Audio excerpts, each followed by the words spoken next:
So Microsoft are on the verge of dropping OpenAI entirely because of their dire financial situation. Also, Ring have gone back on the whole mass surveillance thing. There's a lot to cover in this video, so let's just get stuck into it. Let's do it. Right, so this is the Ring advert. This was shown during the Super Bowl, and basically what this is saying is like, if your dog goes missing, I mean, just watch the way this has been designed, right? There's a missing dog. We need to find the dog. It's fine though, because search party from Ring will use everybody's Ring camera to find the dog. Oh, we found the dog. We can see where the dog is. We've got its location. Let's go and get it. Now, the reason why this is insidious, we're going to stop this and come off it, but the reason why this is insidious is, yes, it obviously is being used for animals, but of course, there isn't much of a jump for it to be used for humans. And at what point is Ring stopping surveillance through your camera? If it can be activated remotely, what else are they recording? This opened a massive can of worms. But you can see, again, to use that word insidious, what they were trying to do is go, yeah, but we're trying to find lost dogs, guys. Sign away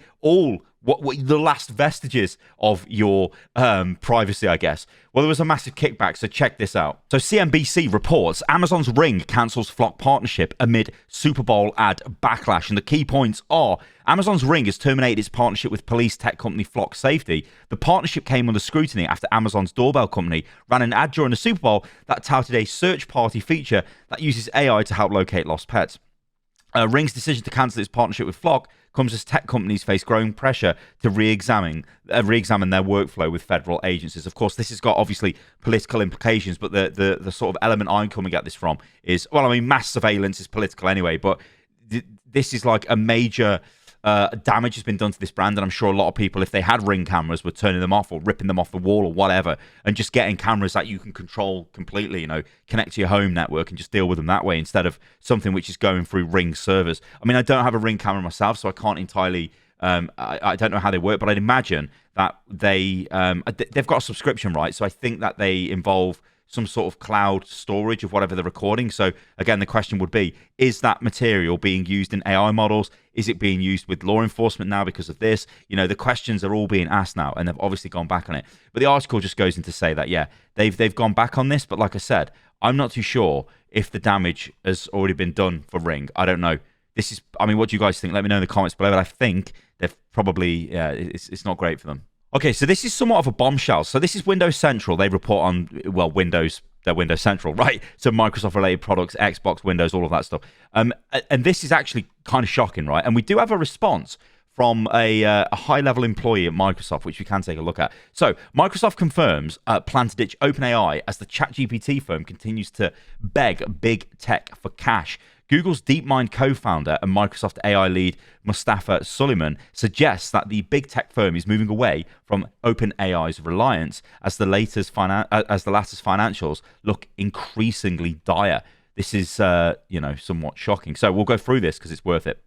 In a move that is perhaps less surprising than you might think, Microsoft seems to be readying up to dump OpenAI. Right now, Microsoft's entire AI operation is powered by ChatGPT and other open AI models, including DALL-E 3. Microsoft has shown impressive growth and demand for its enterprise-grade AI tools, including things like Microsoft 365 Copilot and GitHub Copilot, even if its consumer-level efforts have largely fell flat. So this is like one of those differentiating factors with these big AI companies. When you look at the companies providing, let's say, large models to enterprise, so business to business, it's basically Anthropic and Microsoft that are doing that. The other companies are doing it, the Googles and the Amazons, but not, I don't think at the same scale as Microsoft and Anthropic are providing them. But the other difference is Google has got an absolutely massive consumer base. OpenAI is the biggest one for consumers. That's me and you, the public, right? They have the biggest user base for that. So it's interesting that Microsoft would start to step away from that, isn't it? Because their connection with OpenAI, you think, was just to get into the sort of consumer market, but maybe they're realizing AI isn't really going to make money in that market. It's only going to make money when it replaces everyone's job, which we'll get onto a bit later in the video, because again, another Microsoft executive is going, yeah, we can just get rid of everyone's job. I think it's the same guy, the AI lead. Anyway, Microsoft and OpenAI are long rumored to have endured something of a tumultuous relationship. Microsoft was a very early investor in OpenAI and won itself some incredibly lucrative contracts as a result, including some forms of exclusivity over OpenAI's models. Indeed, Microsoft still holds 27% of the new for-profit arm of OpenAI and maintains IP rights for OpenAI's models until 2032. However, Microsoft and OpenAI reworked aspects of the deal last October, freeing up OpenAI to seek compute for competing cloud firms and allowing Microsoft to divest itself of some of the endlessly spiraling risks. So this was the point where, other companies started coming on board, and OpenAI needs to do deals with everyone because it needs tons of money. That situation. We've done that to death. Anyway, OpenAI is notoriously on the hook for over $1 trillion in future compute spend contracts, with big tech companies like Microsoft, Amazon, SoftBank, and others artificially propping up the company. Run by Sam Altman, OpenAI has been marred in almost constant controversies. Its balance sheet notwithstanding, the firm has had so far made $0 and requires near constant cash injections to stay afloat. So to just expand on that a little bit, we know they burn $14 billion a year or thereabouts. That is essentially operating costs. They are committed over $1 trillion. I think it's nearly 1.5 trillion. It's definitely north of 1.3, I think. Of new data center build-outs. So, and also just building the data center means you've got to buy all the stuff, right? So famously with OpenAI, they've got massive contracts with the memory suppliers, but that memory doesn't exist and OpenAI doesn't have the money. So they've got the build slots, but the stuff hasn't been built yet because it's obviously in production. OpenAI needs to find the money to pay for them. That's why Sam Altman is running all over the place, trying to get tons and tons of investment. Now, when it starts opening up and you get other companies coming in like Amazon, SoftBank, etc., and Oracle and companies like that, it means it's less exclusive to Microsoft. So it's either Microsoft have decided we don't value the consumer that much, we actually want to just value more of the business to business, or the fact that Microsoft were in bed for their IP. So basically Microsoft wanted to see behind the curtains, how do your AI models run? What can they do? Can we adapt them to our own models? What can we learn from this? Maybe they've learned enough and they can go in their own direction, or simply they don't think OpenAI is good enough. This is going to be a very interesting time, I think, for OpenAI, because they are now they've been like this for a long time, but they're really having to fight for their existence, because if they don't get the investment and that investment doesn't come this year, there's going to be a big problem. But they might just get it though, so we'll have to wait and see. But do remember, this company does not make money. Its products, yes, they might be impressive on some levels. They're not being really used to make money for them. Other people might be using them to make money in some ways, but for OpenAI itself, it's still a massive loss leader. The article goes on to say, things may be about to get even rockier for OpenAI as Microsoft AI chief, Mustafa Suleyman, confirmed to FT, Paywalled, so that's Financial Times Paywalled article, that the firm is gearing up to ditch OpenAI's models. We have to develop our own foundation models, which are at the absolute frontier with gigawatt scale compute and some of the very best AI training teams in the world. I will also say on this as well, Microsoft, the big hyperscalers, the big Mag 7, the big companies, they are investing in power. You need power. It's not just having the chips. You have to have the power to run these things. And increasingly, it's looking like the data centers are going to be run with their own power generation models and plants and things like that next to them. And can OpenAI compete in that space with companies that have already got maybe a large footprint and own the land? I don't know. Again, this is all a problem for OpenAI. Anyway, Solomon said of the move, which potentially casts another shadow over OpenAI's future. Microsoft has already been investing in some of its OpenAI competitors, including Anthropic, but now plans to launch its own frontier-grade models sometime in 2026. The move essentially makes Microsoft a direct competitor to OpenAI and other similar firms. So this goes back to what I was saying. If Microsoft have seen enough behind the curtain, they've got enough of the tech, the idea, the way to do this, then they just implement their own, and they own all the data centers that OpenAI are reliant on. They can just shut the door on OpenAI and they are literally screwed. So OpenAI is very fragile in a lot of ways when you look at them. The move essentially makes Microsoft a direct competitor to OpenAI and similar firms, as all of big tech tries to wrap its collective head around what this post-AI future might look like. It's potentially another blow for Sam Altman's outfit after NVIDIA snubbed suggestions it would be investing $100 billion in the firm despite earlier rumors. So NVIDIA haven't completely said they're not going to do this. Again, I made a video on this and we covered this in detail, but NVIDIA have said they've got the option to invest that, and they may do it, but they'll do it in stages. That's what they say. So it's a very much like, we might do, we might not. We're not giving you a solid answer because we want to see actually what happens with the AI space. In the full FT piece, the Google DeepMind co-founder Solomon struck an optimistic tone about how AI could benefit humanity, while in the same breath suggesting that all white-collar work... Yeah, I thought it was Solomon that said this. I didn't realize this at the bottom of this article. I was going to go on to this, but we'll just keep rolling with Jez Corden's article, because, again, top work off Jez on Windows Central. But it struck the same optimistic tone of that AI could benefit humanity, while in the same breath suggesting that all white-collar work will be automated within 2 years. I'm sure if you're a white-collar worker, you'll be thrilled to hear that. Microsoft says it aims to use AI to improve and optimize healthcare, putting a focus on building medical super intelligence and starting that soon. AI tools will be self-improving and near fully autonomous in their behavior.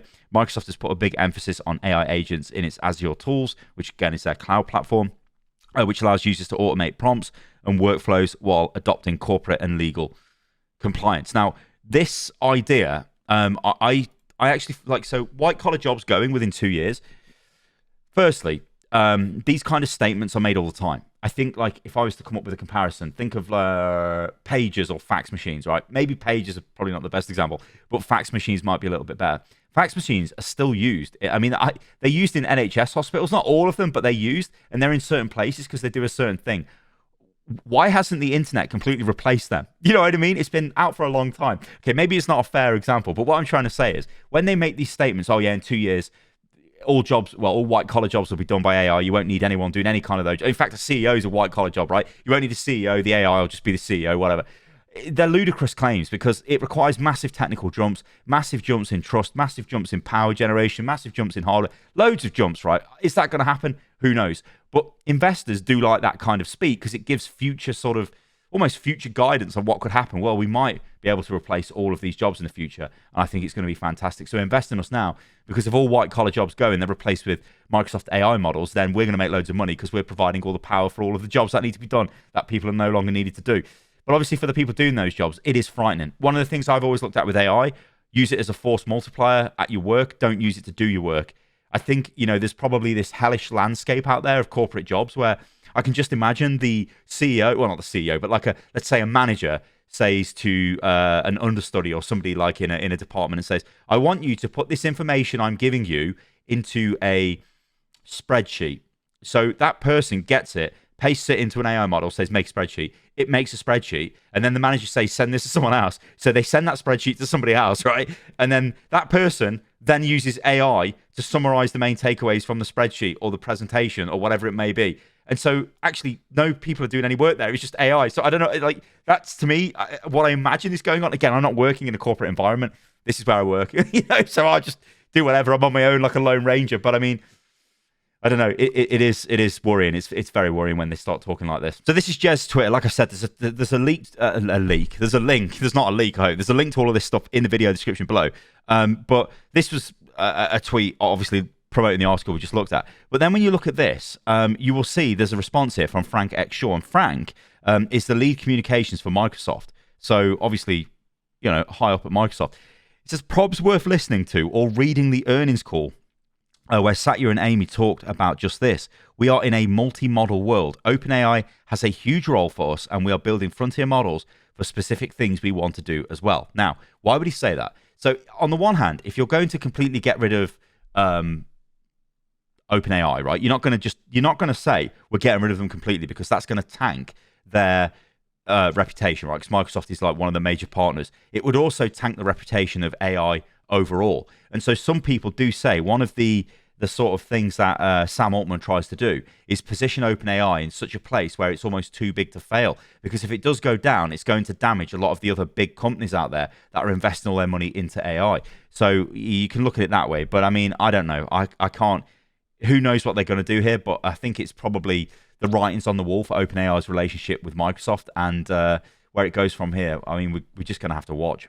So, Masayoshi-san from SoftBank is actually saying, no, our OpenAI investment is really working out. And again, remember, these people are not going to say it's been tragic and we've lost loads of money. But they also they've got a fiduciary requirement to report things accurately. They can't cook the books, although companies do, but they can't make it up, right? There has to be viable gains. And they're saying this, right? So, SoftBank is all in on OpenAI. This is reported by the Daily Upside. Boosted by OpenAI returns, SoftBank swung to a 1.6 billion profit in last quarter after losing 2.4 billion the same quarter last year. So this is SoftBank world. There's Masayoshi-san. I don't know what I'm pointing at the screen, but I need to use my mouse. There's Masayoshi-san, as I say, and the article goes on to say, the billionaire investor known for making risky bets sometimes turns out poorly. You got to remember as well, he actually was a really early investor in Nvidia, but then sold all of his shares, or his company did, and that would have been worth probably like 300 billion in today's Nvidia share price. So I don't want to say he's not the best investor, because obviously this guy is running like, one of the biggest investment firms there is. But I mean, anyway, sometimes turn out poorly. Hollywood makes movies about them, but he's made his biggest bet yet on OpenAI. So Sun, who called AI's humanity's future, has led SoftBank to pour 34, I should say, billion into ChatGPT Maker, OpenAI so far, with a plan to add as much as 30 billion more to the pile during the AI company's next funding round, the Financial Times reported. So I don't think we're not going to go through all of this. Again, there's a link to this in the video description below, but I think the main message is SoftBank is still in on this. But again, it comes to the extent of are they, like I said, OpenAI is too big to fail. You've got such a massive investment in them. You cannot pull back. You've got to keep piling in. I don't know. It's just OpenAI needs so much money. And the thing that pisses me off and everybody about them is their actions are ramming the price up of stuff which we need. We've been over this and done it to death. RAM prices, storage prices, GPU prices, electricity prices. We're getting told by Microsoft all white collar jobs are going to go. Then what next? And where to go? It already affects creative industries. There's just it's just shit. We want, like I said, we want cancer cured, not this shit. What we doing? So this is actual memes beyond memes wrapped up in another meme. This is the most ironic shit that's ever happened, I think. So, Bloomberg report, OpenAI has warned US lawmakers that its Chinese rival DeepSeek is using unfair and increasingly sophisticated methods to extract results from leading US AI models to train the next generation of its breakthrough R1 chatbot. Now, what this is reverse prompt engineering active models that you can access to work out how they've been trained, what they've been trained on, and then use that in your own model. Now, China has been doing this for a long time. It's the way China can train models really fast, but they're using US model, let's say, builder cost, right? So the US model builders, your OpenAIs, your Anthropics of the world, they are and spending tons of money on the compute, on the power, on the training, everything else, and they make a model, which is then bits of it are taken away and supplanted into Chinese models, which then can be trained from much less. So they almost don't need the compute. And this opens a massive debate of, does China need the latest generation of GPUs if they can carry on doing this? They do have access to some GPUs, but they don't have access to the current generation. I think they've got access to H100s, but not Blackwell at the moment anyway. So this is ironic because I mean, how the fuck has OpenAI trained its models? By downloading everything off the internet. How do Anthropic train their models? By also downloading everything off the internet and also apparently buying secondhand used books and destroying them to copy their information into their AI models. So there is mass copyright theft happening. You guys may have seen the video I made the other day on Cdance version 2, which literally is a copyright infringement machine like we've never seen before. These models are all they're all trained on things that are out there, and they have not paid for any of this, right? Some cases have been taken to court. I think Anthropic were taken to court, and they were sued for a couple of billion for stealing stuff to train their models on. But it's like small fry. So isn't it quite ironic that the likes of Sam Altman are now moaning, saying, "Oh, it's not fair. They're stealing my homework after I stole the homework of everybody else and then wrap that into my model." I find it quite funny. But then I suppose the onus is on these owners of these foundation level models to make them somehow not give away their secrets. So I don't know what's going on here. I will say this though, the whole debate between OpenAI models and closed models is a very interesting one, and we're going to have to wait and see what happens with this, because there's going to be a point where open source models running on hardware we've got access to at home will be it'll never be similar to any kind of foundation model run off a data center with tons of compute that we'll never be able to compete with. But they might get powerful enough that you might be walking around with like an AI model on your phone, which is basically good enough to do almost everything you need to do, which would be a problem for these big frontier companies. So remember we talked about Anthropic the other day, and our AI wants to kill someone and all this kind of crap they were throwing out there. Maybe it's just a ruse. Maybe it's like, we'll say this because it makes people go, oh my God, these AIs must be insane. The investors are like, we want to kill people. Let's buy AIs. Anyway, look at this. We've raised 30 billion in funding at a 380 billion post-money valuation. That is a lot of money. a lot of money. That is like, that's like 10% of Google, right? Maybe a bit more. What's Google at the moment? I don't know, but that's a lot. That's a big amount of money. This investment will help us deepen our research, continue to innovate in products, and ensure we have the resources to power our infrastructure expansion as we make Claude available everywhere our customers are. Now, this is the type of thing that needs to happen to OpenAI. They need to start making these announcements, or they're still going to suffer because, like I said, the build out required for their models requires tons of money, and they ain't got the money, and they need to get the money. So I think that's the situation we find with AI at the moment. Again, it's a very complicated situation. It's a situation of things. It's quite stressful when you read into this, and I'm sure like when you guys watch these videos, you're like, what the hell? Because it's like everything feels like it's on this precipice of like suddenly this model collapses. This one's better than that one. This does that. These jobs are getting replaced. This amount of money is required for this. This company can't pay. That company can pay. What's going on here? All this stuff's been bought up. This is just a mess. It's literally making my head explode. But anyway, you're all up to date now, so I hope you enjoyed that. Let me know what you think about this in the comments below. And yeah, I've been Stylos. If you like the video, then do like the video, subscribe to the channel, and I will catch you on the next video. See you soon.